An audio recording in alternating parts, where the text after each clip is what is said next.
sa DED.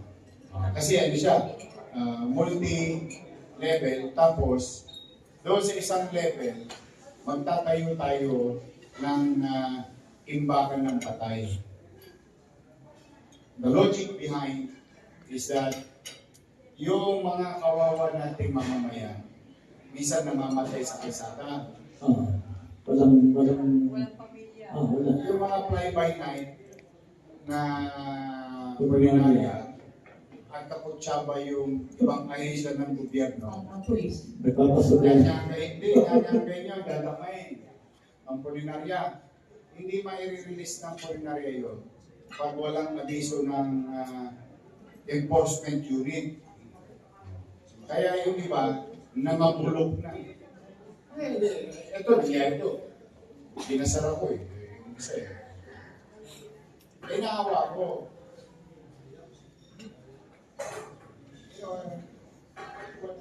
Where is dignity? Humanity. Sabi ko, gawa na tayo ng refrigerator, yung katulad sa Estados Unidos. Multi freezer. Tapos magkaroon na tayo ng corner through the NPD. Diba? At least pagka kahit paano, mabibigyan ng tsansa yung mga nakulila na ma-identify nila. Exactly. Kaysa nakita mo doon sa isang video na yung pinasara, patong-patong yung patay. Parang kami order lang. Kawawa na. Sorry, Walang dignidad. Wala, maawa ka. Umanaw. Ano ka naman, makakapag ka. Kami, kanta na namin kasi may mga request na mga tanong. Okay. Impro pala kayo eh. Okay. Open na po ang floor para sa mga questions. Si Ed. Pakilimit lang sa dalawa muna yung tanong na kasi marami tayo. Yung magkakaroon ng mic. Okay, pakilimit lang po sa dalawang tanong and also ipakilala po muna ninyo yung sarili at kung saan po kayo mga media entity nag-represent.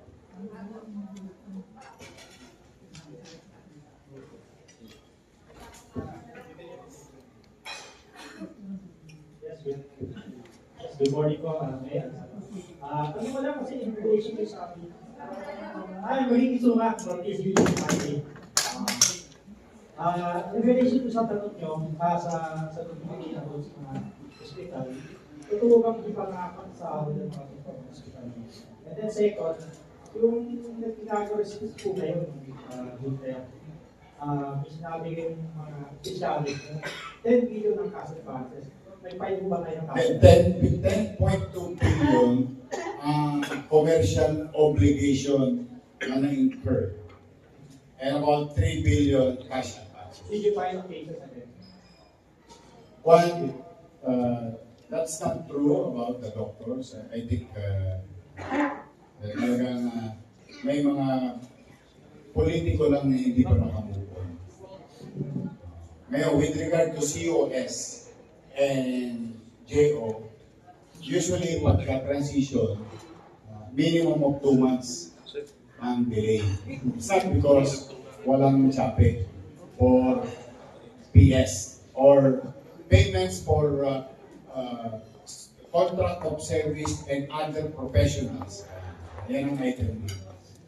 Pero lahat naman na and to add to the good news, nakuha nga ng mga doktor ngayon, medical and non-medical. Yung aning hospital at saka buong MHD. Yung kanilang PhilHealth share.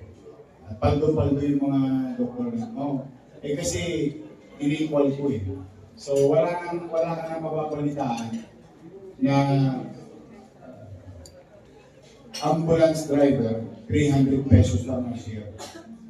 Wala na. Pantay-pantay. Third, sa October 8, you attend to may update kami. Kasi we found already a very strong evidence that that's the time that we are going to do what we need to do. Evidence against who? Doon sa binanggit ni Ricky, ayaw ko lang pamunahan eh. Basta sa 8. Hindi kasi, not until we sign it. Kasi nakakuha na namin lahat talaga. Sabi sa inyo, mahirap lusutan yung mga ganung bagay. Unti-unti, lalabas din ang katotohanan. In fact, pa-share ko lang sa inyo yung isang glimpse. Yung meat. May meat buster sa 8. Kasi nung araw, I think alam ko ng Manila Press. No, I'm City Hall B, particular. May isang tao, nagkiklaim, kaya raw siya nahirapan mag-mayor, kakabayad ng utang. Eh sa totoo, wala pa tayong pera. Kaya kakabayad tayo ng utang natin. Yung utang, yung literal na utang.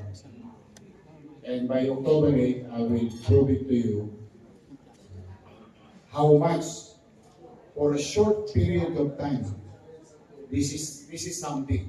For a short period of time, in less than 100 days, how much did we pay already for the 10.2 PYO or commercial obligation done by the past?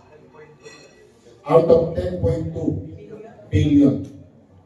Tapos itatapat ko naman yung pinagsisinungalingan nila na kaya sila nahirapan dahil daw sa inutang natin noong pandemya. Eh makikita din doon, hindi pwede ikubli, bangko ng gobyerno itong binabayaran ko. DBP and Land Bank. May kwentas yun. May kwenta yun. So may meat buster sa October 8. Abangan nyo. Pero at least, dito ko na rin unti-unting. May konting scope lang. Si Christy. Okay, Christy.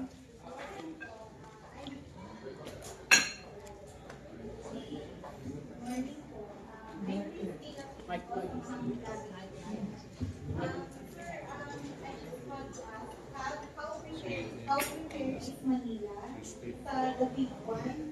Meron na ba tayo ng Pilipinas na-identify ng mga evacuation centers? And yung ENS na set up na po ba natin kasi importante sila. And second question po is yung College of Allied Health. Is it only for Manila residents or pwede rin mag-apply yung mga hospitals at vaccines? Unahin ko yung PLM kasi mas magaling sagutin yun. Once we build the pamantasan lungsod ng Manila, dati ang tawag ko, ang pangarap ko, College of Medicine, pero I was corrected already. Pamantasan lungsod ng Manila,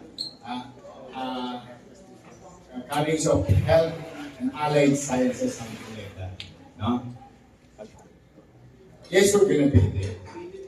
But I never interfere as a matter of personal choice sa policy ng PLM and UDM. Whoever they're going to accept for their allies. I would prefer Manilans. But if the space is enough for everyone to be accommodated and within the capacity, logistical capacity or physical capacity of the institution, kaya, bakit naman hindi? But I will leave it to the board to answer that later on. Kung ito ba yung kalahatan. Two, are we ready? Again, I'll go back to the same answer. How strong? How big? That hindi natin makuha. Do we have enough doctors, medical frontliners, EMS, or what you call first responder? Do we have enough? In a normal situation, we have more than enough. Sabi, katulad halimbawa ng Mondoy, yung gano'n, no? O katulad halimbawa yung 2,000 families na nasunugan. Kumbaga, hindi ko masagot siya diretso kasi hindi ko mahulaan how big the damage is. But, patapos na yung renovation ng ating evacuation site sa Baseco, and still we have evacuation site with Delpan. And thanks to Superintendent ng ating SDO. Kasi, since I became mayor again, through the school board, we are now allowed,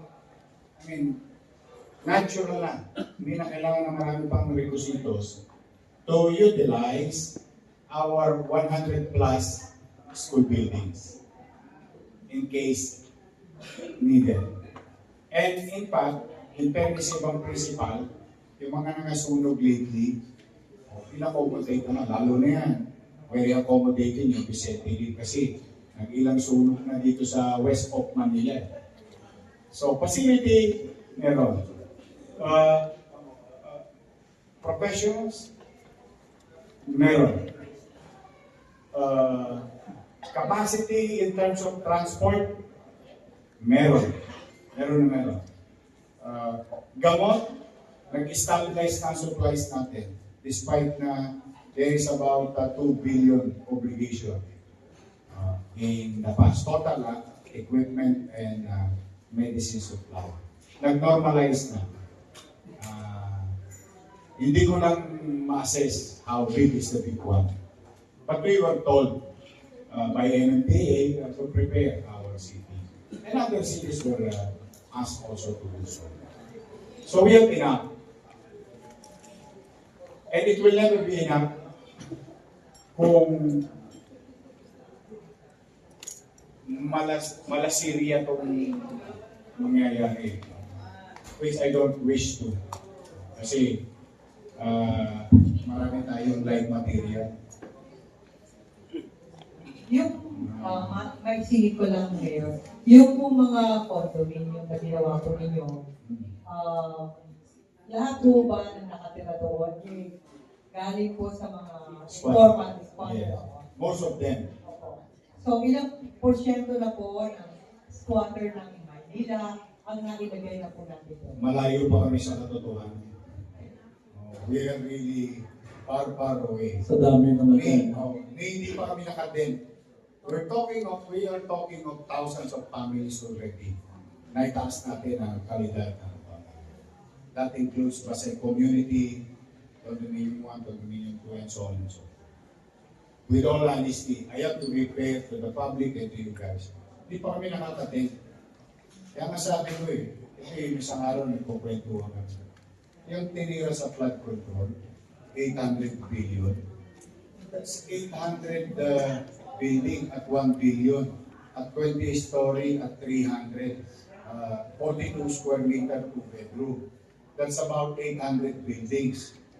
800 buildings times 300. 300 families. 300 families. The 200,000?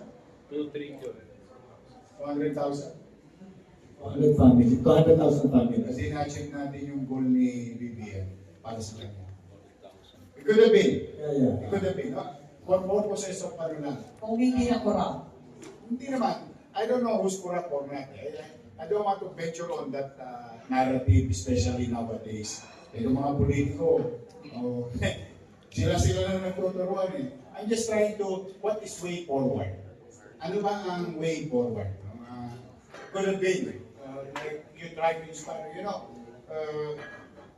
Albert Elementary School, 10-story, 1 hectare, fully air conditioned, public school with all the facilities needed, cost only about 1.1, 1.2 billion.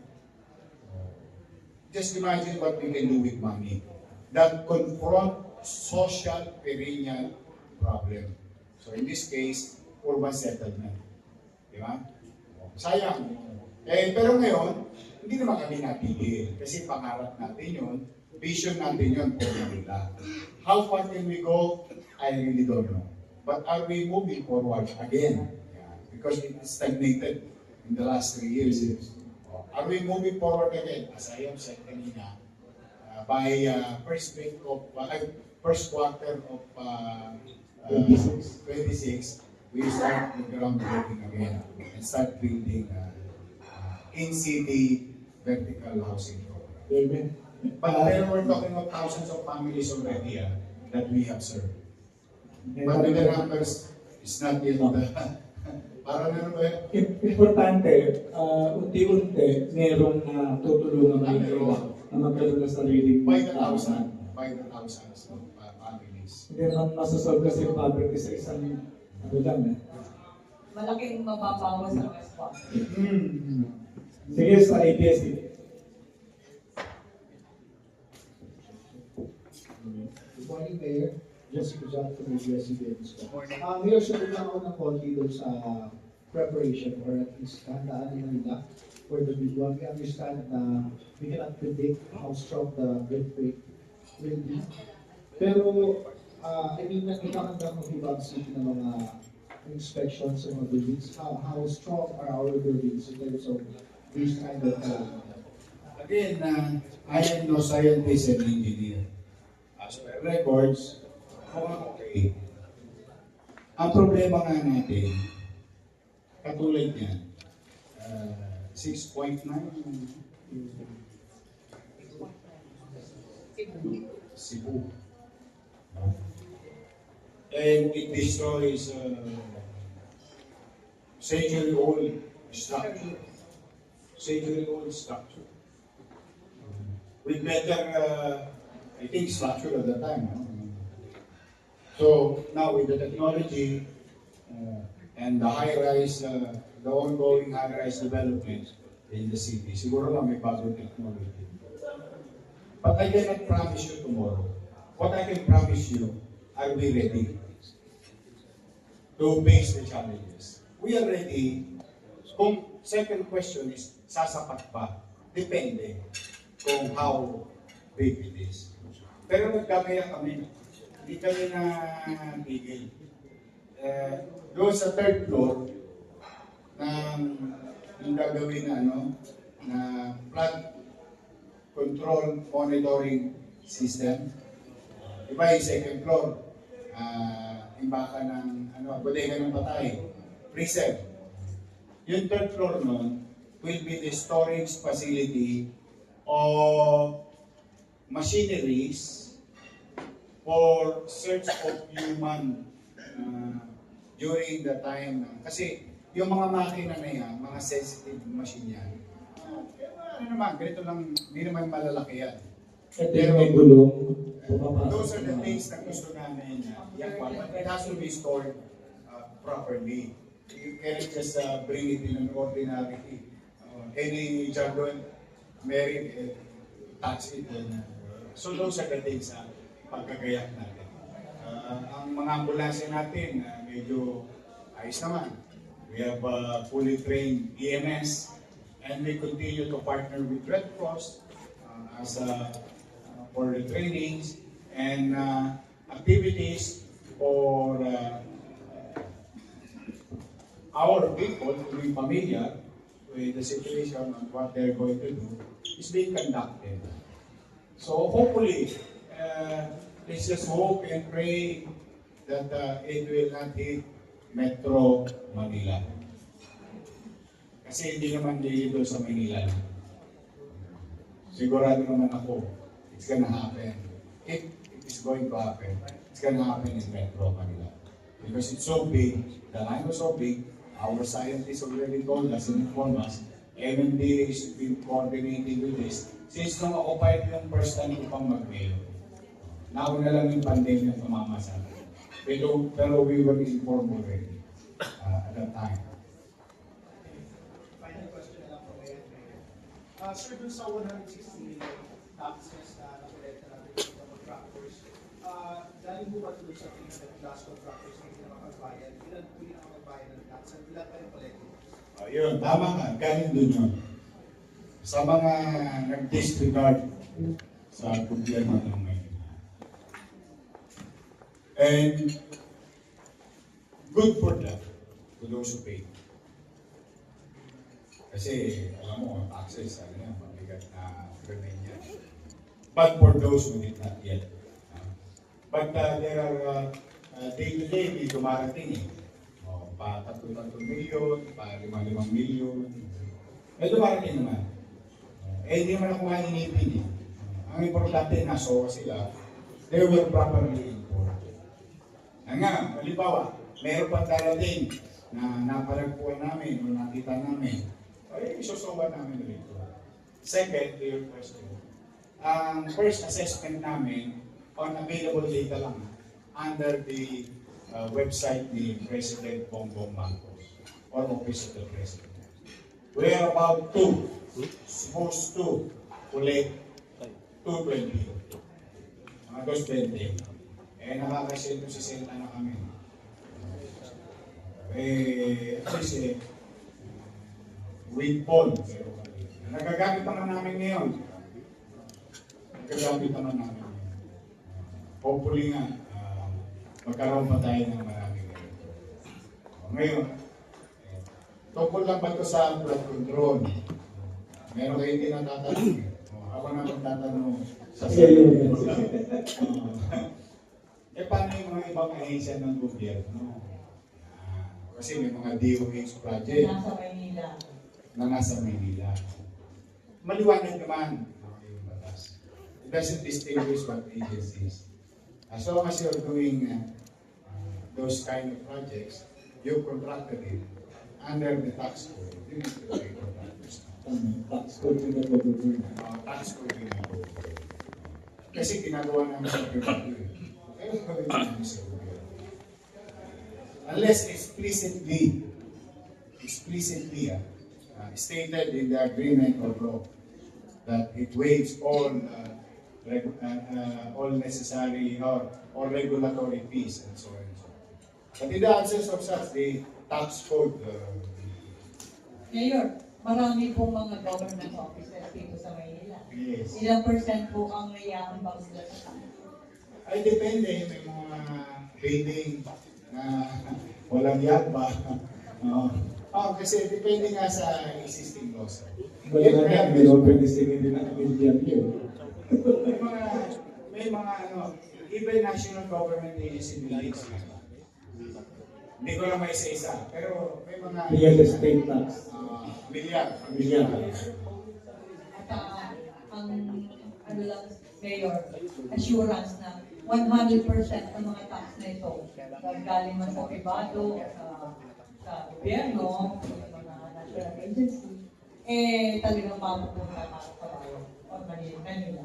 Ay sisinupin namin na sige, maka-scoop kayo ulit. Sisinupin namin tingnan ninyo ha. Although nasabi ko naman kanina ito lang sa ceremony, isa part ko ng presentation naman. Alam mo yung fiscal policy direction namin, approaching this 10.2 billion commercial obligation. When we introduced that policy, cutting unnecessary expenses or expenditures. Kasi nangyayari, ang Maynila ay malaking money agency rin. Mga GO. Dahil sa politika. We need GO. In fact, I just Ricky kanina, isa yun sa mga sagot ko, COS or Contract of Service. Meron kami GO rin. So on and so on. Okay naman yun. No question about it. Kaya lang it was rape. Abuse. Last election.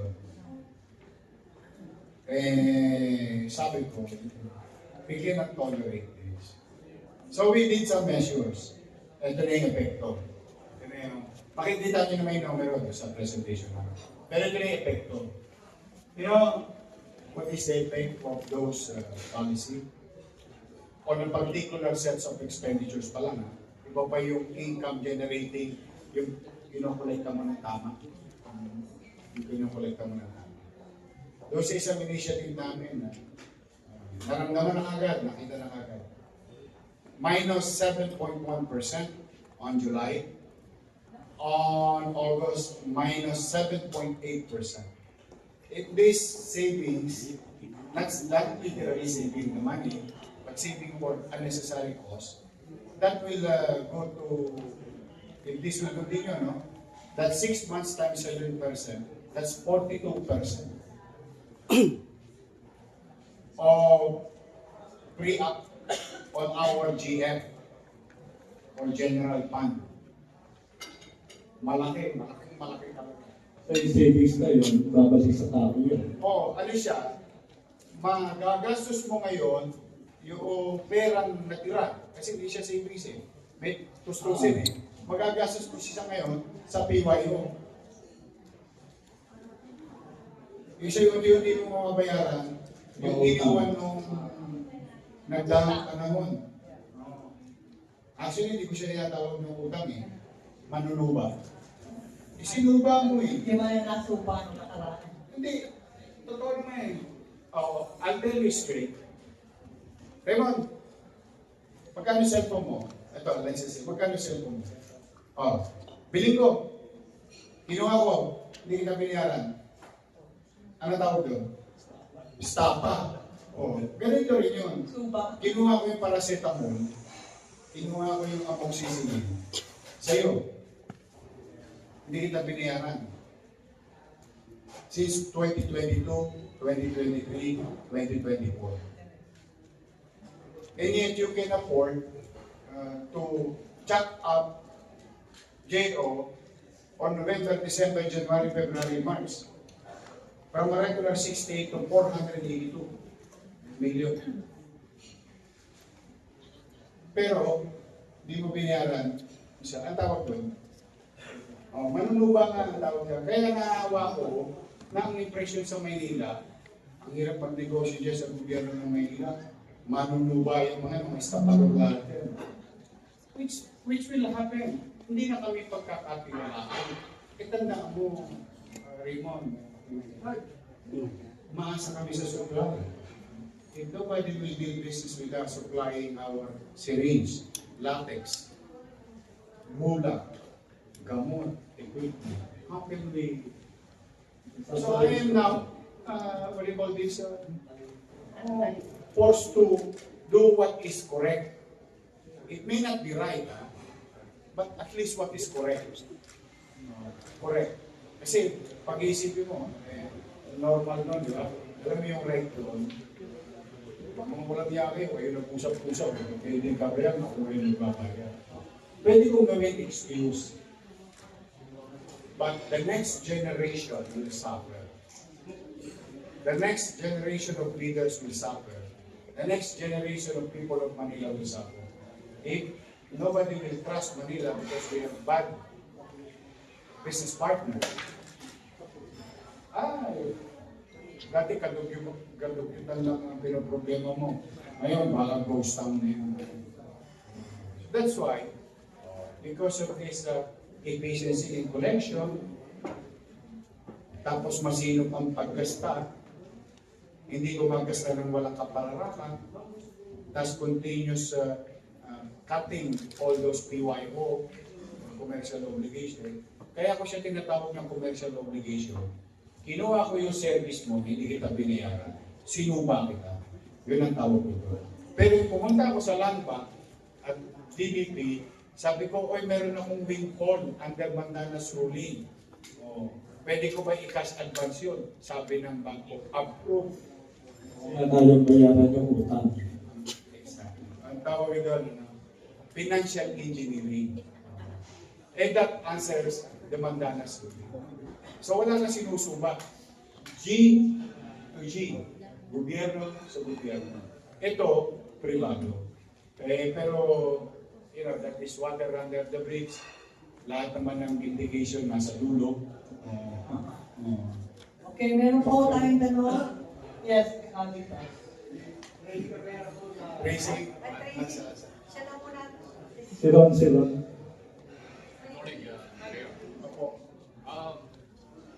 Yung Dolomite Beach, hindi nababanggit sa mga news na posibleng dahilan ng mabilis na pagbaha sa Maynila.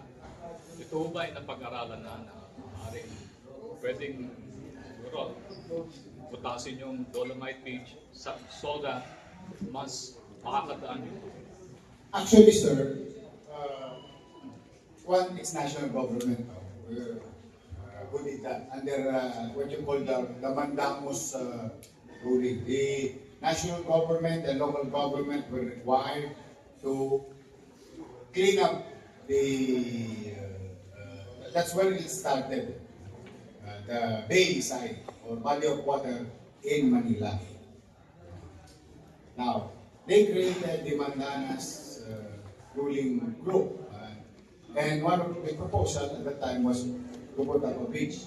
Pero under that beach, meron nung tinatawag na water filtration system along Roas Boulevard.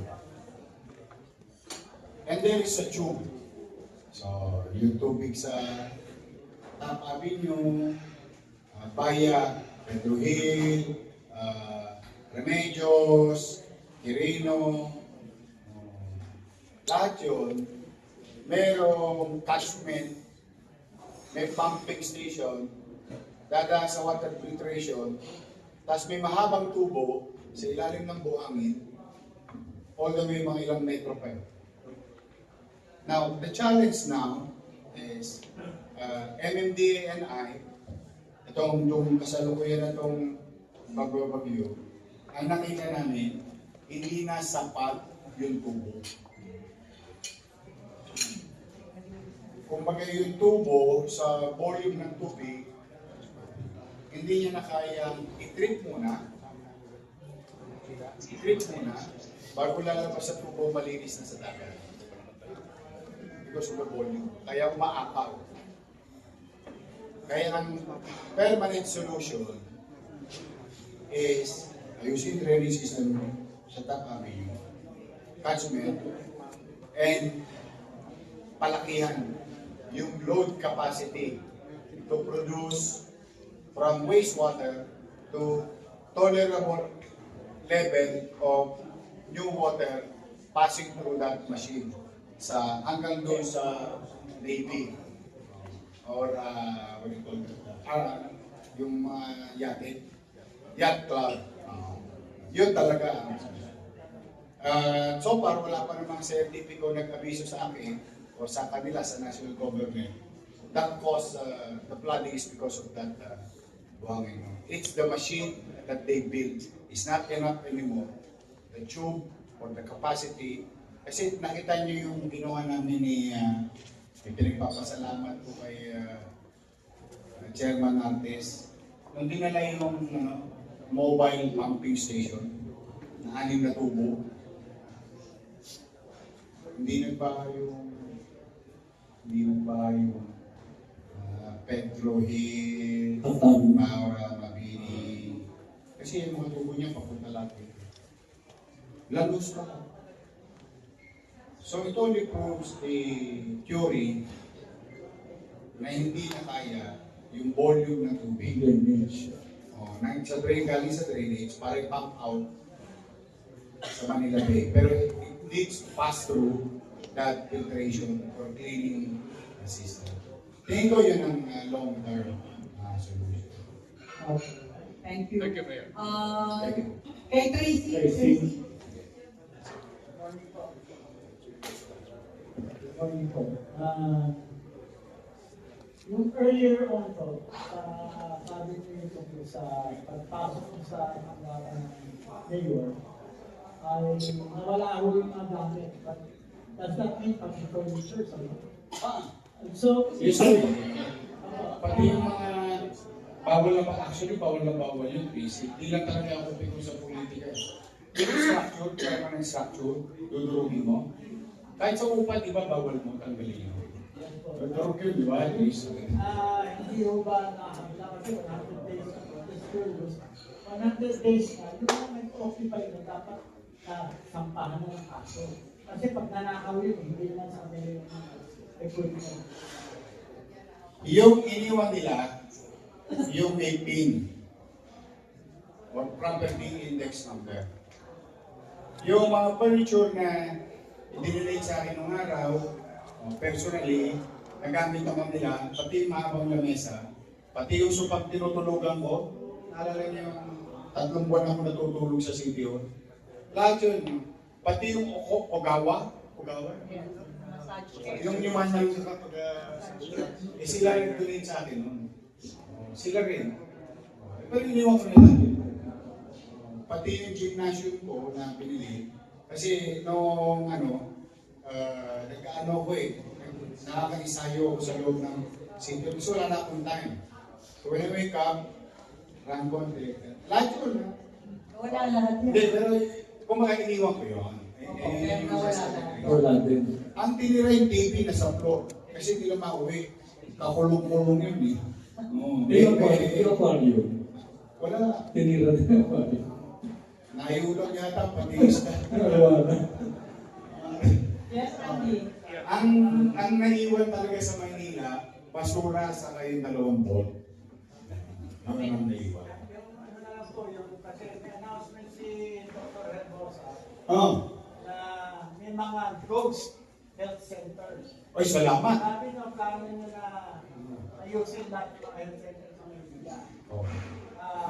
Meron po ba kayo napunan ng mga ghost health center? Yung mga istasyon ng polis, puro hindi sa parang ghost. Hindi, mas maganda siguro, mukhang mas may idea na si Secretary Ted. Pwede niya na kami nabisuhan. Baka kasi mamaya, let's just say kasi may ugali yung ibang congressman. On their own, magnyanyanggang lang sila nung DPWH o nung tayo ng health center dyan. Hindi ko kuha ng permit, building permit. Most likely, baka paglabas nyo, may health center bigla yun. Those are the things that confuses you, no? That's why, baka may idea na si Secretary Ted, ako will be happy to see that. Kasi talagang I will not tolerate it. In fact, ang basic nun, talagang kailangan namin silang isolve. Ngayon, kung sa kanila, baka may nagkatira ballpen, hindi talaga nag-i-exist yung project, pero sa ballpen, nagawa, napirmahan, na-checkehan, kumpleto. Pero hindi nag-i-exist sa mundo. Na point A to point B, point B to point A to point B na naman. Kumbaga, nagpaulit-ulit. Kasi I don't want to accuse it. Masyado na kasing maingay. And there's too many noise. And that creates confusion lalo sa Cotao. Eh sabi ko nga sa mga atabs natin, makialam dyan, hayaan nyo yung ICI. Sila ang ikinalaga ng Pangulo. Ang habulin natin, meron ba silang obligasyon sa Maynila? Yun, obligasyon natin sa taong bayan nyo. So far, I don't know if you heard any cities na nakasingil o nakakolekta. Kami, as far as the city of Manila, at least maglakad man ako na kahit saan sulok sa Manila, matangos ang ilong ko na masabi sa mga taga-Manila, nadali natin, na kolektahan natin.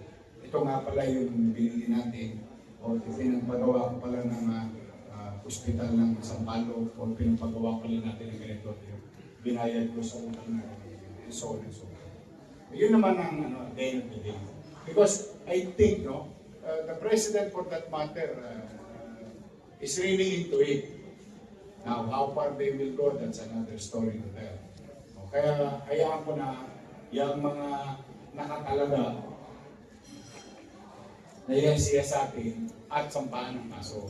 Kami naman, pag may interest kaming mapagkakaitan kami ng aming interest, ayun ang nabuli. Yun naman ang ano ko sa inyo.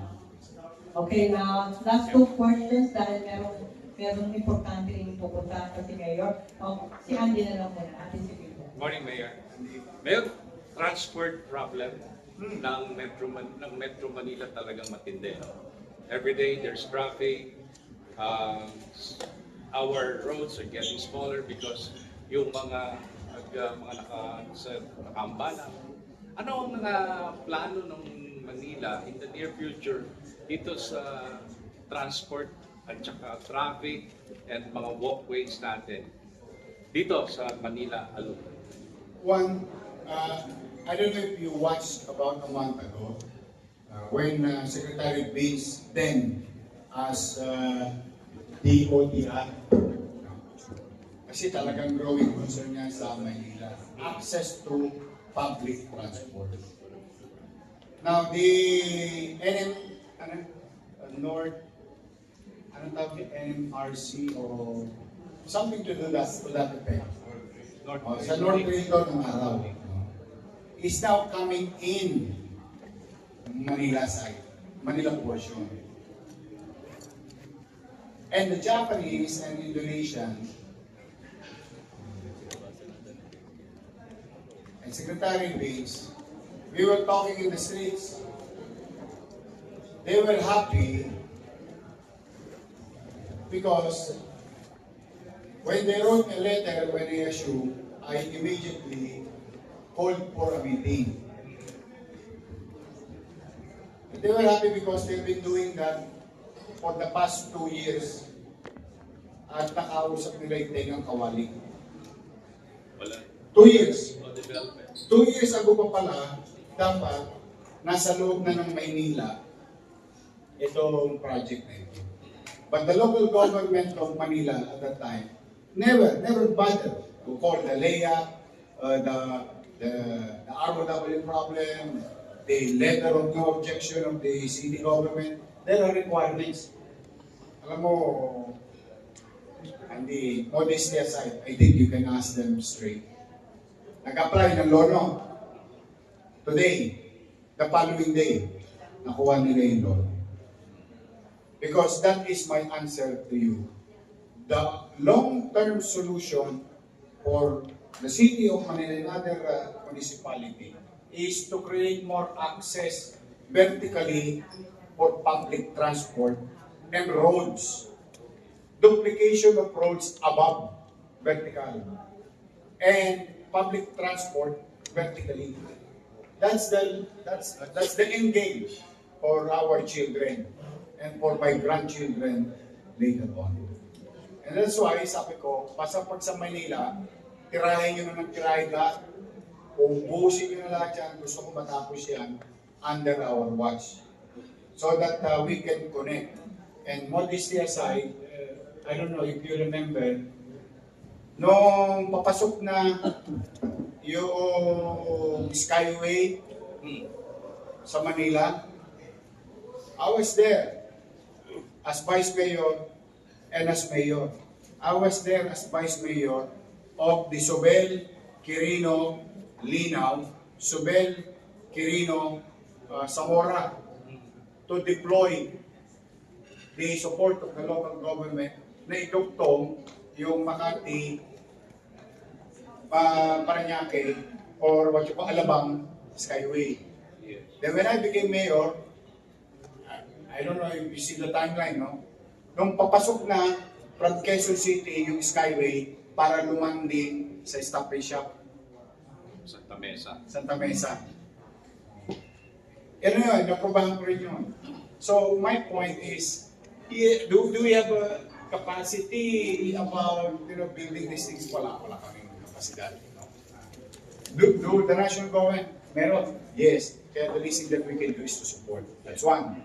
Second, we try to manage traffic in the city.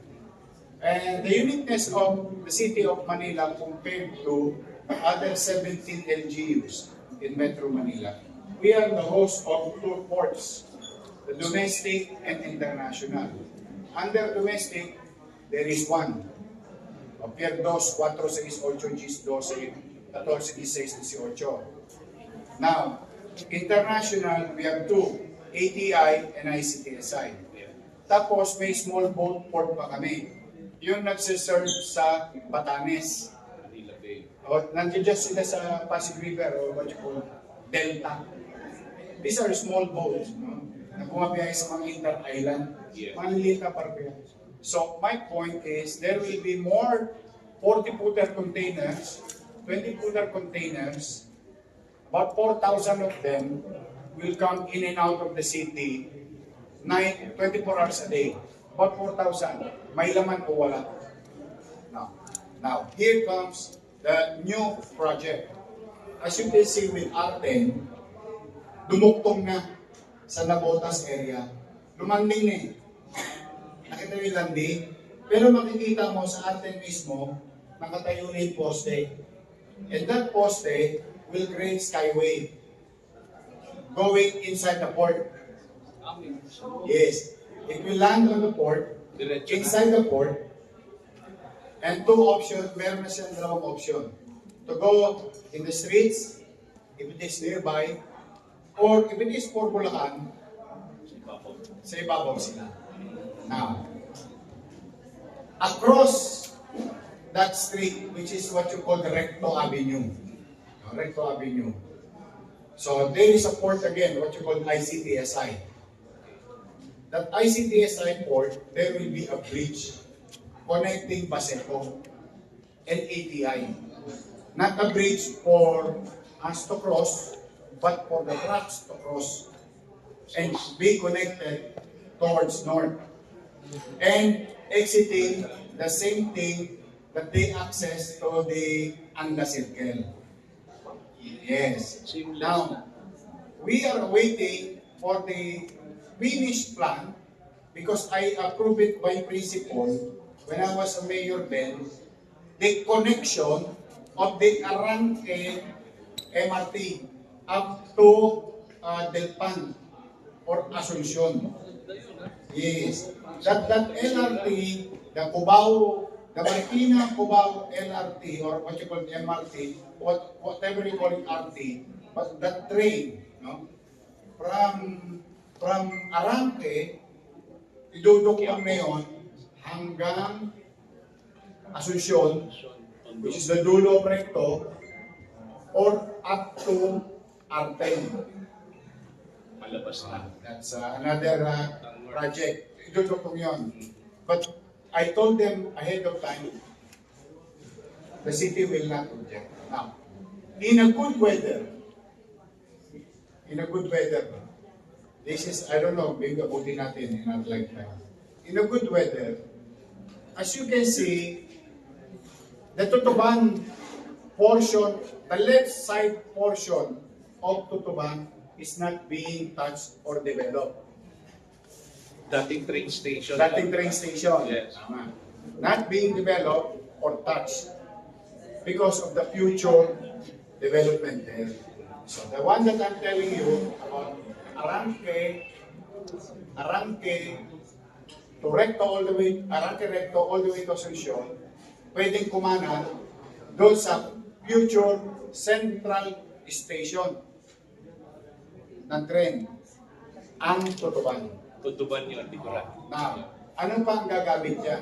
Isa sa gagamitin dyan is the North Train from Clark to Tutuban, Clark, Malolos, Tutuban. And that goes also to the south. The Tutuban, Laguna, Bicol. Quezon muna yata, and Bicol. South Train, because South Train. So that's the future of that. Everything, Seamless. pag iyon ay nangyari in a good weather, malaking kaluwagan Sa baba. para sa mga mananakay. Malaking kaluwagan.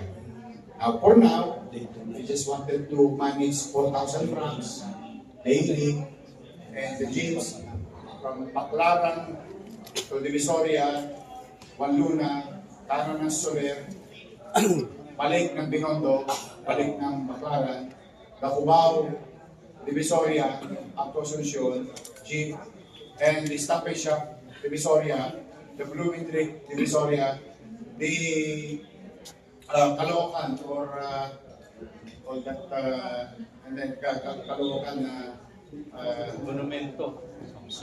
Monumento, yung intersection sa Malabon, Sangandaan, Divisoria.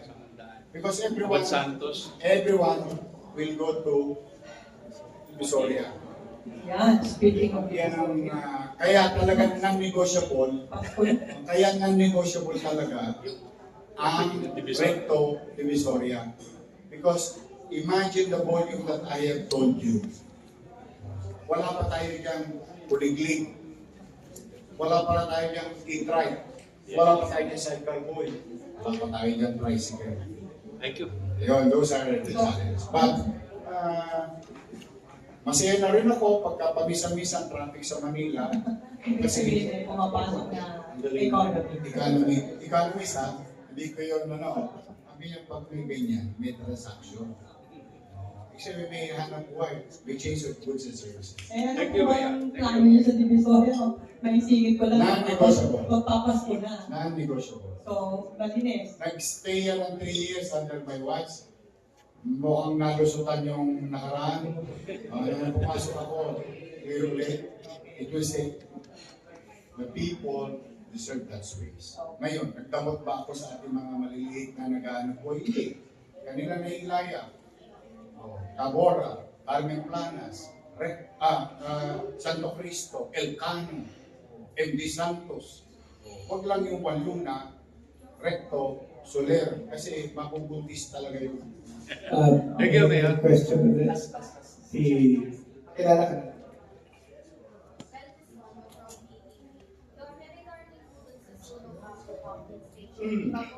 Recently, nakapag-issue ng show cause order sa mga engineer, which includes yung district engineer ng North Manila. Meron po ba response from the district engineer and what are the future actions? Well, there will be no response to the city engineering. Are you talking about district engineer of DPWH? Kasi that's two different, for purposes of clarity in terms of function. Mirror kasi yan eh.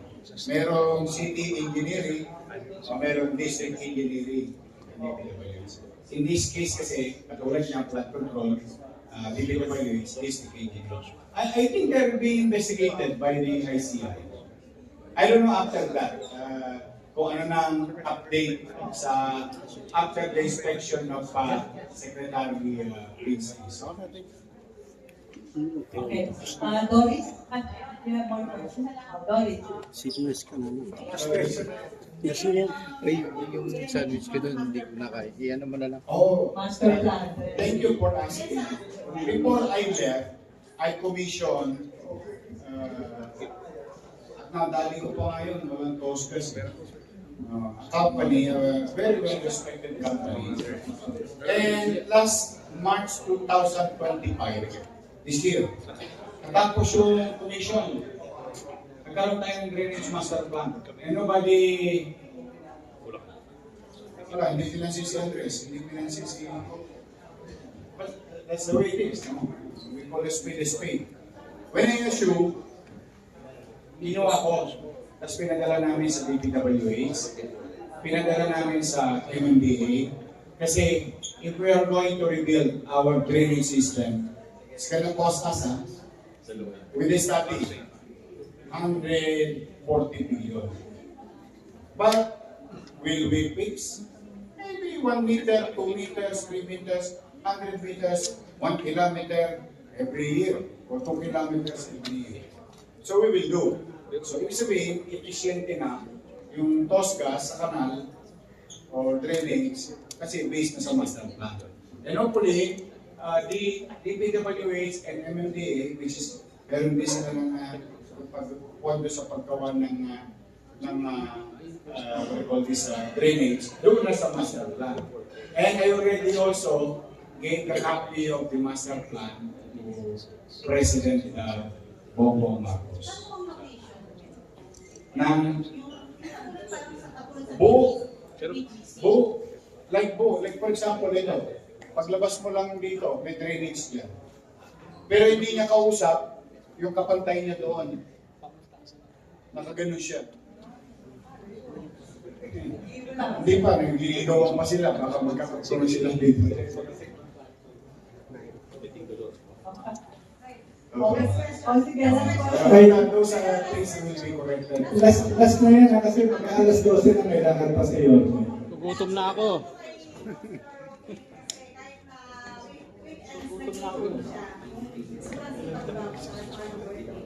Good for him. He has obligation to his district. Hindi ko naman siya, in fact, nagulat lang ako at least bumalik sa pag-aaral. Sabi ko sa kanya na masakit magsalita yung mga kalaban sa politika. Masakit mapagsabihan kang bobo, tanga, artista lang, wala ka lang. Masakit yun. I don't want you to suffer that kind of mental torture from your kaya lamang ako, pinalaki ako ng lola mo. Sinabi sa akin ng lola mo, Bichayo, kung hindi siya sa ibang tao, hindi mo makakain yung ngayon. That's how it is. But I don't know. So he's going back to school and doing around the way it is, the way ewan ko, siguro, sana mamana niya. Matulog. Yorme, so masasabi na ba ngayon na may gobyerno ang nahuhuli po ang mga diwali? Well, it's not going to be a perfect government. It will never be. I may face some failure or shortcomings. But with regard to your question, that I can answer 100%. Yes, the very least that I can give to the people of Manila is may gobyerno na sa Luzon. That I can. I am sure of it. Now, is it a good government? Is it a bad government? Is it a successful government delivering basic needs? I will let the people decide whether we're doing good or bad. Now, second, I really wanted to, Manila is an old city, but we have a lot of history. That's the uniqueness of Manila. It can never be taken away from the city. They may have all the buildings in this world and CBDs.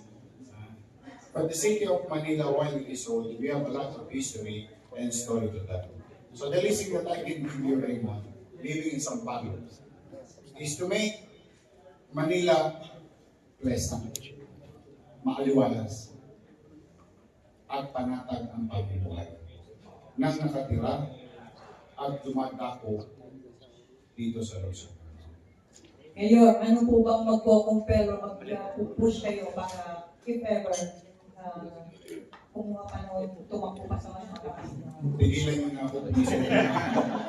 Baka mamaya wala naman ang laman ng mensahe. Hindi, ito magpahinga nyo na ako sa Manila.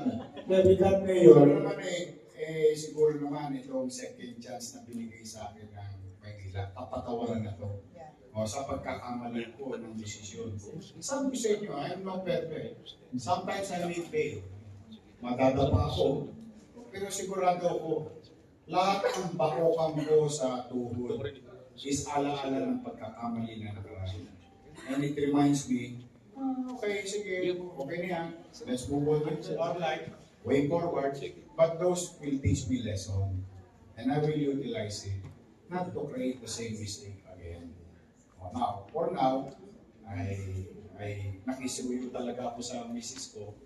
With all, ito wala naman this is something personal that I may share with you.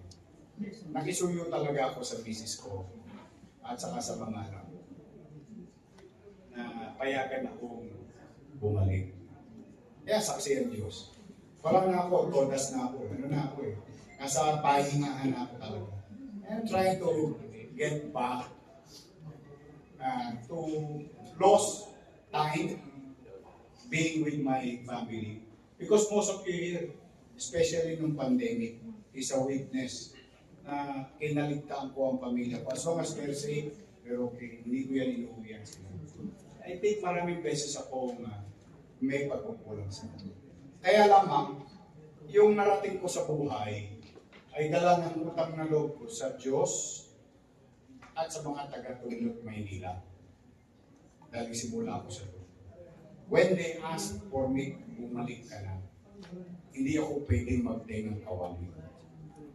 Kasi at some level, I need to pay back do things and listen sa request ng tao. It took a while for my family to, especially my wife. Talaga, ayaw akong payagan. Kasi nga, alam nilang hindi na naman ako uuwi, alam na naman nilang hindi ako matutulog, alam na naman nilang, alam mo yung parang sinisigihan sa kwento. They know it eh. Kaya siguro naman, kung total, bumalik naman na ako, at salamat sa mga taga-Maynila, siguro pilitin ko naman magbuti. Hindi ko garanti ang tagumpay, pero sigurado ako araw-araw makararamdam ng tao na may gobyerno siyang katatakbuhan. Ang tawa, tama lang ang sunod.